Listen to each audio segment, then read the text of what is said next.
देखो बेटा, ਆਪਾਂ ਗੱਲ ਕਰ ਰਹੇ ਸੀ ਕਿ ਅਸੀਂ ਫਸਟ ਪਾर्ट ਚ ਇੰਪਲਸ ਨਿਕਾਲ ਚੁੱਕੇ ਹਾਂ जो कि चेंज इन मोमेंटम के इक्वल है according to impulse momentum theorem. हुण जो जे है इंपल्स, वो force average force into time भी है। हुण थानू उन्हें की कहा वा सैकेंड पार्ट च कि जिहड़ा टाइम है एक्चुअली ये जो बॉल है ना, इस बॉल की मोमेंटम क्यों चेंज हुई है? क्योंकि बॉल जदों दीवार दे नाल टकराई है, जदों दीवार दे नाल फिजिकली कॉन्टैक्ट चाहिए है, गल नूं सुनो, फिजिकली कॉन्टैक्ट चाहिए है, तो उहदे करके दीवार ने बॉल दे उपर फोर्स लगाई है, जिस करके उहदी मोमेंटम चेंज हुई है। और ये बॉल दीवार दे नाल किन्ने टाइम लिए कॉन्टैक्ट च रही? तो वो हो गया time of action of force 0.001 second. तो डेल्टा टी की वैल्यू थानू दिती है, और जे तुसी फर्स्ट पार्ट चो निकाल चुके हैं, यदा मतलब average force exerted by the wall on the ball कितनी हो गई पुत? वो हो गई जे बाय डेल्टा टी। हुण जे तुसी फर्स्ट पार्ट चो निकाल लिया, डेल्टा टी थानू गिवन है, तो average force acting on the ball तुसी कैलकुलेट कर सकते हैं। तो इस तरीके नाल इनू सॉल्व करना, मतलब दोनों इक्वेजनस नू, एक change in momentum impulse is equal to change in momentum, दूसरा impulse is equal to force into time, तो इन्हां दी हेल्प लैके सोल्यूशन कढ़ना वा। तो इत्थे तक लगी समझ? नारायण, भरत,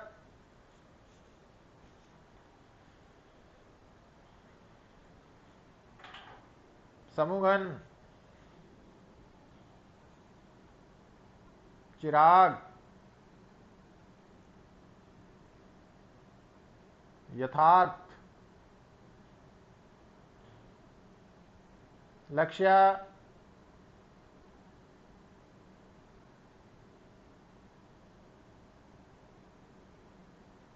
हाँ जी बेटा,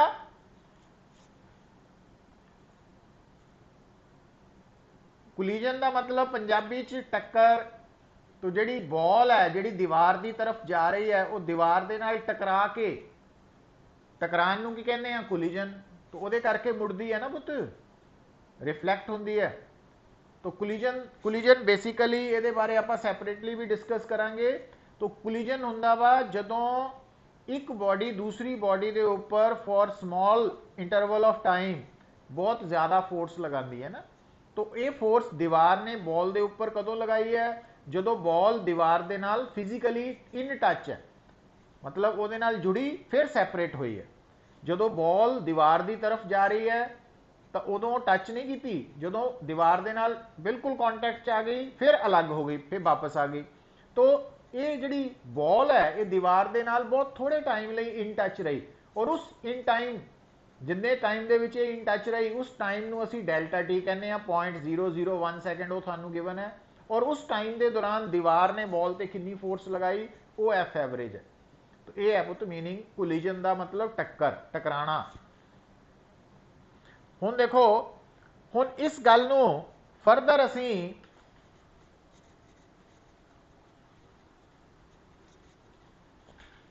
एक होर एग्जाम्पल नाल समझ सकते हैं तुसी लोग भी। देखो बेटा कि सपोज आ है अर्थ सरफेस, और आ है बेटा एक बॉल जिसका मास है एम, और इस बॉल नूं आपां बेटा हुण ध्यान दियो,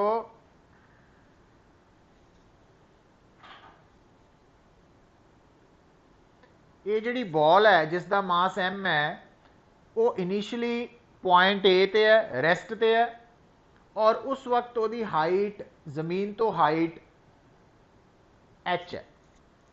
गल नूं हुण समझियो बेटा।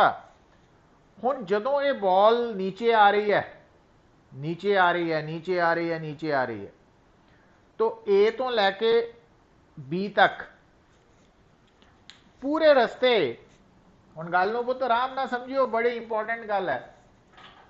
ये बॉल जदों नीचे नूं आ रही है बेटा, तो ए तो लैके पॉइंट बी तक, जिहड़ा बी पॉइंट है ना, ये पॉइंट कित्थे है? ये point just above earth surface है। मतलब अर्थ सरफेस तो बस हल्का जिहा उपर है। हल्का जिहा उपर मतलब कि जदों बॉल बी पॉइंट ते पहुंचेगी तो वह जमीन नूं टच करन वाली ही है, बस करन लगी ही है, कीती नहीं, बस करन वाली ही है। हुण बेटा पूरे रस्ते ए तो लैके बी तक, क्योंकि बॉल दे उपर अर्थ दे कारण ग्रेविटेशनल फोर्स लग रही है, तो बॉल नीचे आंदे हुई एक्सेलरेट कर रही है, स्पीड अप हो रही है। हुण मान लो बेटा, हुण गल नूं समझियो पुत, कि मान लो लैट जदों बॉल ड्रॉप हुई सी उदों उहदी वेलोसिटी 0 गिवन है, और जदों वो जमीन दे कोल पहुंच गई है तो उस वक्त उहदी वेलोसिटी हो गई है v, और ये velocity just before striking the earth surface है, सरफेस नाल टकरान तो पहले ही है। तो इस v और u का रिलेशन तुसी कितना निकाल सकते हैं? तो क्योंकि ये फ्रीली फॉलिंग मोशन है तो v is equal to u plus a t, और a स्मॉल g के बराबर है ना, याद है? तो फार्मूला आप v is equal to u plus a t और a की वैल्यू g है। हुण आप डाउनवर्ड डायरैक्शन नूं पॉजिटिव ले लेने हैं ना, तो आ बेटा 0 है और आ g है, डाउनवर्ड नूं पॉजिटिव लिया तो t, ठीक है। तो v is equal to g t है ना। दूसरा, क्योंकि सानू टाइम नहीं पता तो सानू h पता, तो इस करके असी ये formula v square minus u square is equal to 2asv लगा सकते हैं। तो आ ज़्यादा सूट करेगा सानू, है ना, वो सिचुएशन तो निकल के आएगा। हुण ये accordingly v square minus 0 square, क्योंकि ये फार्मूला आप a टू b तक अप्लाई कर रहे हैं बेटा, तो v square minus 0 square is equal to 2gh, तो v आ गया अंडर रूट 2gh। और v की वैल्यू क्योंकि प्लस क्यों लेनी है, क्योंकि v नीचे नू है डाउनवर्ड, और आप डाउनवर्ड नू पॉजिटिव लिया ना, तो v जड़ा नीचे नू है। अच्छा हुण देखो बेटा, हुण गल समझो कि ये जो थोड़ी बॉल है ना, ये जदों ए तो बी तक आ रही है तो पूरे रस्ते उहदे ते अर्थ दे करके ग्रेविटेशनल फोर्स लग रही है। पर हुण गल सुनो, जदों बॉल बी पॉइंट ते पहुंची और जिद्दां ही थोड़ा जिहा बी तो नीचे हुई तो अर्थ दे नाल फिजिकली कॉन्टैक्ट च आ गई। हुण बी पॉइंट ते जदों बॉल पहुंची है ना, ए तो बी तक तो बॉल दे उपर सिर्फ इक्को ही फोर्स लग रही सी, अर्थ दे करके ग्रेविटेशनल फोर्स। पर जिद्दां ही बॉल बी पॉइंट तो थोड़ा जिहा नीचे आई तो ये उपर एक होर फोर्स लग गई, क्योंकि ये अर्थ दे नाल कॉन्टैक्ट च आ गई, है ना, तो कॉन्टैक्ट फोर्स आ गई। और ये फोर्स जिहड़ी आई है हुण, ये फोर्स ने की करना बेटा, ये फोर्स उपर नूं लगनी है, क्योंकि ये एक तरह की नॉर्मल रिएक्शन आ गया ना कंसैप्ट। तो जो बॉल ने अर्थ नाल जुड़ना वा, फिजिकली टच करना, तो अर्थ ने ग्रेविटेशनल फोर्स तो इलावा नॉर्मल रिएक्शन भी लगा देना बॉल ते। हुण नॉर्मल रिएक्शन करके की होएगा कि ये बॉल पहला रुकेगी, और ये सारा कुछ with in fraction of seconds ही होना भी। बॉल ए तो बी तक तो स्पीड नाल वधदी हुई उहदी स्पीड थले आ रही सी, पर जिद्दां ही वो अर्थ दे नाल टच की, बॉल ने पहला स्लो होना, रुकना, और रुकन तो बाद दोबारा उपर नूं जाना बेटा। तो ये जिहड़ा प्रोसैस होया ना, ये प्रोसैस जिहड़ा मैं हुण समझा रहा, ये बी पॉइंट तो शुरू होया कि जदों तुहाडी बॉल बी पॉइंट तो बिल्कुल थले आई, तो थोड़ा जिहा भी थले आई, वो अर्थ नाल टच कर गई, तो अर्थ ने कॉन्टैक्ट करके उहदे ते एडिशनल फोर्स लगानी शुरू करती, उन्हें बॉल नूं रोकिया, फिर दोबारा उपर नूं भेजिया। हुण मैं की करन लगा, जिहड़ा बी पॉइंट है ना, ये इत्थे साइड ते भी बनाता, मतलब आ नीचे आने वेले है, आ उपर जाने वेले है। हुण होया कि जदों बॉल बी पॉइंट तो नीचे जा रही सी, वो पहला रुकी, फिर वापस उपर जान लग पई। हुण जदों इन्हें वापस उपर नूं जाना तो दोबारा फिर बी पॉइंट चो लंघना वा, तो मान लो उस वक्त यदि वेलोसिटी हो गई वी डैश। तो इट मीनस अर्थ नाल टकरान तो पहला यदि वेलोसिटी है v, और अर्थ नाल टकरान तो इमीजिएटली बाद ਇਹਦੀ ਵੈਲੋਸਿਟੀ ਹੋ ਗਈ v ਡੈਸ਼। ਹੁਣ ਇਸ v ਡੈਸ਼ ਵੈਲੋਸਿਟੀ ਨੇ ਇਸ ਨੂੰ ਉੱਪਰ ਨੂੰ ਲਿਜਾਣਾ ਸ਼ੁਰੂ ਕਰਨਾ ਔਰ ਮੰਨ ਲਓ ਇਹ ਇੱਥੇ ਪਹੁੰਚ ਕੇ ਰੈਸਟ ਤੇ ਆ ਗਈ, ਉੱਪਰ ਪਹੁੰਚ ਗਏ ਔਰ ਇਹਦੀ ਹਾਈਟ ਹੋਈ ਹੈ h ਡੈਸ਼। ਤਾਂ ਹੁਣ ਬੇਟਾ ਆ ਜਿਹੜੀ ਵੈਲੋਸਿਟੀ ਹੈ ਇਹਦਾ h ਨਾਲ ਰਿਲੇਸ਼ਨ ਅਗਰ ਆਵਾ तो फिर इट मीनस v डैश का h डैश नाल की रिलेशन होएगा, सिमिलरली करके कर सकते हैं √2g h डैश। पर फर्क यह है कि आ वाली वेलोसिटी नीचे नू है और आ वाली वेलोसिटी ऊपर नू है।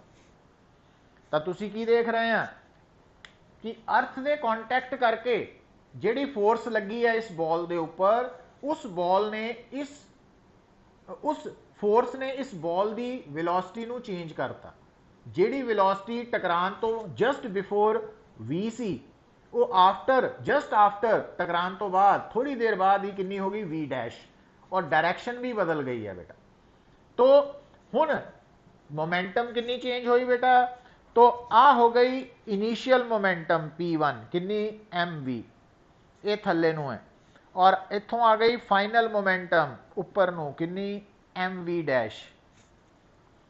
तो अगर आप इंपल्स निकालनी है बेटा change in momentum p2 minus p1, तो ये बेसिकली वैक्टर सबट्रैक्शन का केस है, सिंपल सबट्रैक्शन नहीं है। हुण तुसी की गलती करनी है, तुसी p2 की वैल्यू p1 की वैल्यू सिंपल माइनस कर देनी, गलत हो जाना। ये वैक्टर सबट्रैक्शन है और ये मोशन वन डायमेंशनल मोशन है। तो आ जिहड़ी बेटा लाइन है, तो अगर आप डाउनवर्ड पॉजिटिव लिया तो अपवर्ड नेगेटिव है। तो जिहड़ी इनिशियल मोमेंटम है p1 वो नीचे नू है, तो वो हो गई है प्लस mv, और जिहड़ी फाइनल मोमेंटम है p2 वो v डैश के उपर नू होने करके उपर नू है, तो आ p2 वो हो गई उपर नू होने करके माइनस है। तो इस करके आप इत्थे values with proper sine one dimension put करनी है। तो थोड़ा आंसर की बन जाना, p2 की जगह आ जानी पुत माइनस mv डैश, तो p1 की जगह आ जानी प्लस mv। तो थोड़ा आंसर की आ गया जे का minus m common v dash minus है ना, प्लस हो जाना ना वाला, क्योंकि माइनस दोनों च ही है, कॉमन आ गया। हुण v डैश v की वैल्यू तुसी पुट कर सकते हैं 2g h डैश प्लस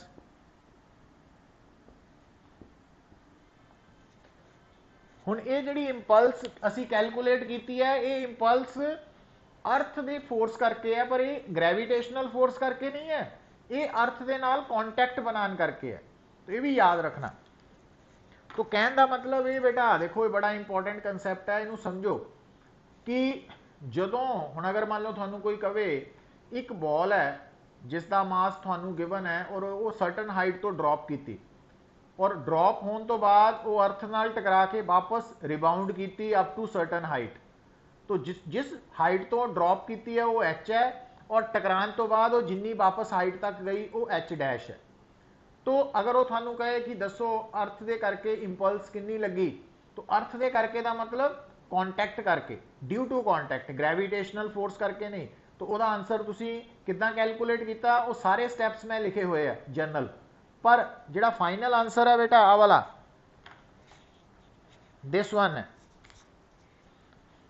और माइनस साइन का मतलब है कि इंपल्स ऊपर नू है, क्योंकि नैगेटिव आंसर आने का मतलब है कि नैगेटिव डायरेक्शन आप ऊपर नू लईए ना। तो इट मीनस इस केस च इंपल्स की डायरेक्शन अपवर्ड है और आ इंपल्स का मैगनीट्यूड है। अच्छा हुण इट मीनस हुण देखो गल नूं समझो, बड़ा इंपॉर्टेंट न्यूमैरिकल है ये कि इस न्यूमैरिकल दे विच जदों असीं इंपल्स निकाली है तो चेंज इन मोमेंटम तो ही निकाली है, पर ध्यान की रखना चेंज इन मोमेंटम कोई सिंपल सबट्रैक्शन तो नहीं आनी, वैक्टर सबट्रैक्शन तो आनी है। और वैक्टर सबट्रैक्शन च डायरैक्शनस ने रोल प्ले करना। और एक गल तुहानूं दसी हुई है कि जदों मान लो तुसीं दो वैक्टर्स की सबट्रैक्शन करनी है और थोड़े सामने जो मोशन है वो वन डायमेंशनल मोशन है, तो तुसी एक डायरैक्शन नू पॉजिटिव लै लेना, दूसरे नू नैगेटिव।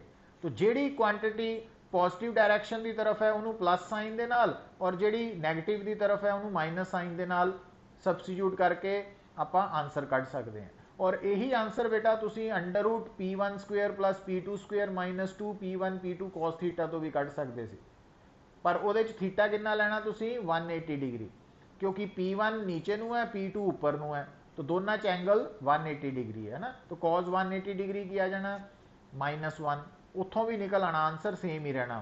तो ये थोड़े ते डिपेंड करना भी किस तरह सोचना, किस तरह अप्लाई करना। तो ये सारे जो ऑप्शनस है ये थोड़े सामने ओपन होंगे तो उन्ना ज़्यादा बैटर होएगा। तो ये पॉइंट्स नू याद रखो, है ना।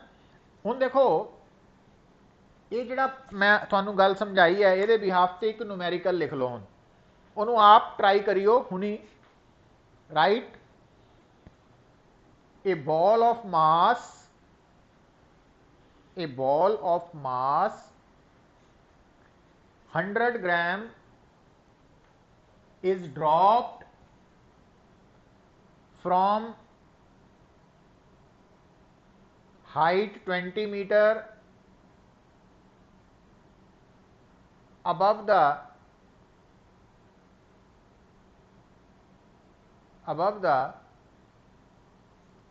surface of earth,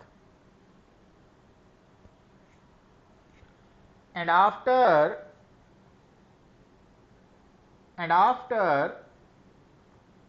striking the earth's surface, the ball rebounds back to height of 10 meter. Calculate impulse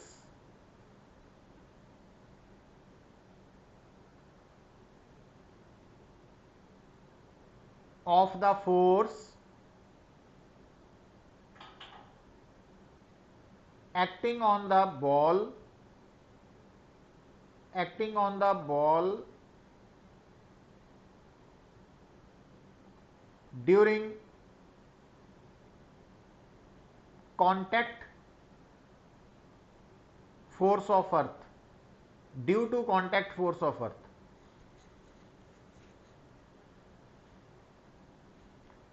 हुण देखो बेटा ये पूरी गल नूं समझो। हुण आपां जिहड़ा मैं रैड कलर का बॉक्स बनाया, ये फाइनल रिजल्ट है, पर तुसी कॉम्पीटिशन लई तां इहनूं यूज़ कर सकते हैं, बट जे सबजैक्टिव एग्जाम है उहदे च नहीं ये यूज़ होना ना। वो स्टैप्स नूं सारे नूं याद करो, बट फॉर टाइम बीइंग तुसी जे कढ लो इत्थों ही इसे रिजल्ट तो, पर घर जाके मतलब घर जाके नहीं, घर ही बैठे हैं, आफ्टर द क्लास तुसी इहनूं पूरा स्टैप्स नूं ट्राई कर सकते हैं। तो हुण बेटा जे की वैल्यू थोड़ी आ जाएगी, एम थानू गिवन है कितना 100 ग्राम, है ना। तो जिहड़ा पहला अंडर रूट है वह रिजल्ट तो 20 आ जाना, जी नू 10 लै लियो। जिहड़ा पहला अंडर रूट है ना ब्रैकेट च, तो 20 आ जाना, प्लस जिहड़ा दूसरा अंडर रूट है वह आंसर अप्रोक्सीमेटली आ जाना थोड़ा 14.14। जी 10 है, एच की वैल्यू 10 दी है ना, तो 2, तो जिहड़ा अंडर रूट 2 है वह थानू वैल्यू पता ही है 1.414, तो 14.14 आ जाना दूसरे अंडर रूट की वैल्यू। हुण इत्थों तुसी जे निकाल सकते।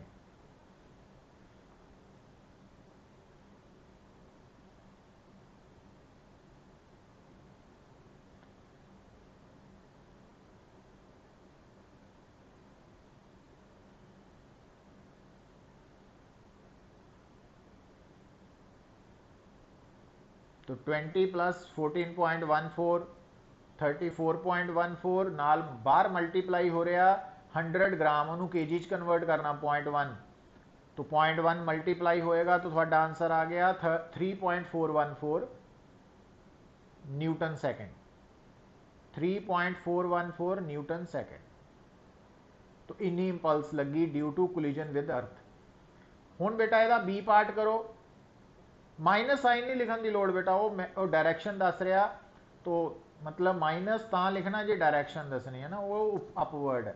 तो तुसी सैपरेटली लिख सकते हैं कि direction of impulse is upward, उपर नूं। हुण बेटा इहदा बी पार्ट करो। हुण बी पार्ट है कि if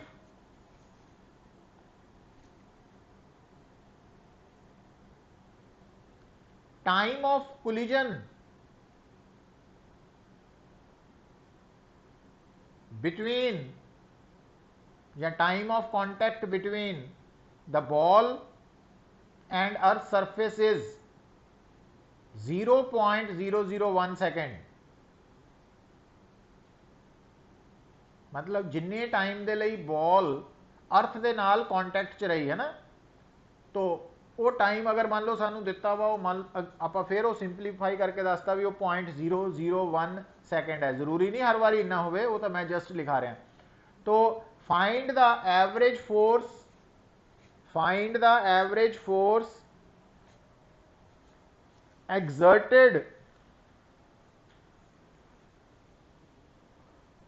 by the earth's surface, exerted by the earth's surface on the ball।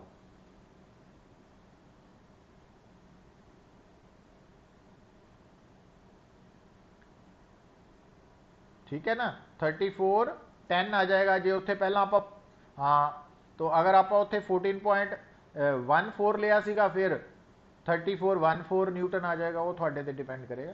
तो ये आंसर आ गया और यदा आंसर न्यूटन च आ गया ना। तो इस तरीके नाल बेटा ये तुसी न्यूमेरिकल्स ट्राई करने हैं, मतलब बेसिकली न्यूमेरिकल्स इस फॉर्म च ही आने हैं थानू, है ना, वो मैं थानू दस रहा वा। तो अज इत्थे रुक जाने आप। तो